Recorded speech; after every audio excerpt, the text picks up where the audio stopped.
I don't know that I really understood what I needed until now. I'm listening. Um,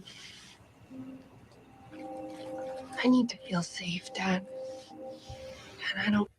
Hey guys, and welcome to Little Black Book. You know what time it is? Talking to you guys about All American Season 4, Episode 1. But what I'm going to do, I'm going to draw out certain themes and certain ideas from the show. So the question we're answering today, or at least the topic we're dealing with today, is why your child doesn't feel safe. And we said presence is better than presence. Okay, the presence of the individual is more important than the very presence you buy. And so we're going to talk a little bit about the show and dealing with Layla specifically, but also linking that into how you as a parent or you as a brother or sister or a carer or whatever can make those who are younger underneath you or those who you care for to feel safe. And this is really important. So if you're new to the channel, do me a favor, like it, share, subscribe, click on the bell button for notification of what uploads. And for those of you who are returnees, you already know what it is, baby. You got the minerals. You got the minerals.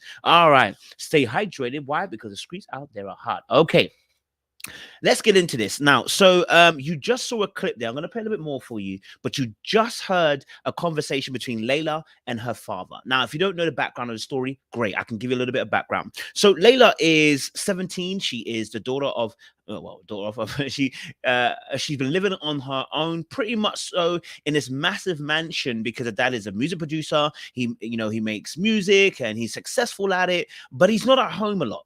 Okay, she's going to high school, if you want to call it that, and she has been navigating life difficultly on her own. Where's her mother? Her mother's passed away very tragically. I think it was in a car crash, right?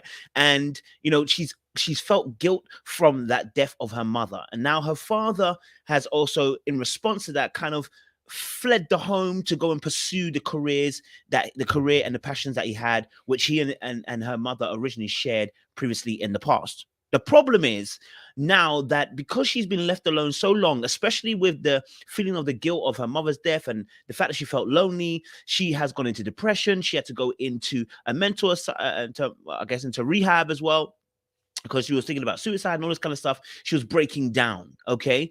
And now she's recovered from that place. She's dealt with a friend who was about to kill herself and everything like that.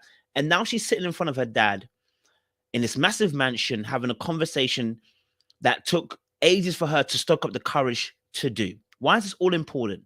Because it's the narrative that a lot of children actually exist with. Now, maybe you don't have a rich father or a rich mother, but you understand that presence was better than presence. What I mean by this is he would buy her gifts to let her know that he was loving her and appreciate her. He would come around the house once in a while, make sure she's safe. But in between that time where he wasn't at home, she had been robbed. Okay, she had suffered, like I said, mental health problems. Okay, she was dealing with the guilt of her mother. She had to start. She was also trying to start her own career and everything like that. She had to do a lot of things on her own, which made her independent. But she's still suffering because she's still a young child. I didn't even realize she was 17. I thought they were much grown. She's 17, going through what she has gone through. Seen gunshots, seen her boyfriend's being shot, seen death. Like, bro, there is no... At 17, she's seen too much. And she hasn't had the support of her father physically, all right, in her life in the last few years. So she's felt as a case of abandonment. And so what she's saying here is, I don't feel safe. And there are so many young people who live in a house, maybe with one parent, even two parents sometimes, and still don't feel safe because the presence is better than the present.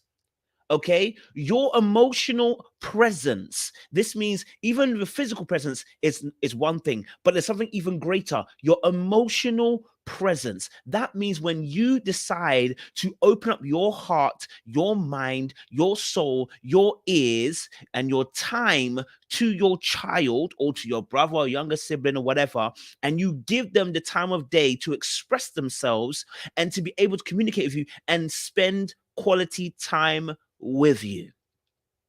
We're in a generation where we are so taken by different facets of this life. You know, you've got your phone that will take time from you. You've got your job, you have to make money that will take time from you, right? You've got family commitments that will take time from you. There are so many things that will drag you in different directions, but just specifically dealing, and because I know I have a lot of men and women who have children who follow me on this, and I want to point this out. You know, they're working. I know you're working hard. You're trying to maybe do 1 or 2 jobs, and you're trying to provide financially for your family. Because if you don't do that, we don't meet the breadline. We don't meet the daily operation just to get by. And you're doing such a humongous effort to do this. But I must stress, from all facets, those who are rich to those who are poor, it doesn't make a difference. That child is going to need what? Presence, not presence. Okay? They're going to need you to be emotionally present. They're going to need you to be mentally present for them, which means the ability to share ideas. Remember when someone else was a kid, and I was like young, and I'll come and tell my mom in the kitchen, "Mom, I got a girlfriend," and she would humor me and be like, "You got a girlfriend? How many girlfriends you got?" I'll be like, "I got 1, 2, 3, 4 girlfriends, Mom." Right now, this is me being really, really young. And this is really different to what Layla's suffering in this episode, right? But what I'm trying to kind of show is the ability to be able to have those moments are critical, right? Now, if she wasn't around, I wouldn't be able to have those kind of conversations. And seemingly, because Layla has only got her father now, the importance of his presence is greater than him giving her money, having a big ass mansion that she can have house parties in, okay, sending her to the best school. Because she needs presence. She needs a guardian. She needs to know that there is something bigger than her that can support her and care for her and protect her. Without it, she becomes super independent and super cagey. And in fact, when you watch a little bit more, you'll see what she says here. I don't feel safe here. Okay, it's just a house. We can move again. No, it's not the house. It's the home. You know, it's not just about what happened with Carrie or the break-in at the last house or my struggle with depression. Now, as you heard quite clearly, she said, obviously, listen, it is not just about the house, it's about the home. And what makes a home is those who are within it, and what weaves and links we've made within that home. Okay, the connections we're making with the relationships we have within that home too. And so he says, oh, we can move. He thinks it's a physical thing, right? Which it's not, because feeling safe isn't just about physically feeling safe. It's about the emotional care that comes with it. You cannot exchange presents, gifts for presents. You can't cheat on this one, right? And so he at that point in time, he doesn't realize. And then it goes into a really great conversation where she asks him, where he actually asks her, what will make you feel safe? And we see that in episode, towards the end of the episode, in episode 2, what will make her feel safe, which is she actually moves homes, not to another house with him, but she moves home with the Baker family. Okay, all right. She moves in with the Baker family, and the reason why she does that is because they love her and they care for her, and that is what's more important. The house is just as big. Their house is just as big, but there is care and love in that home.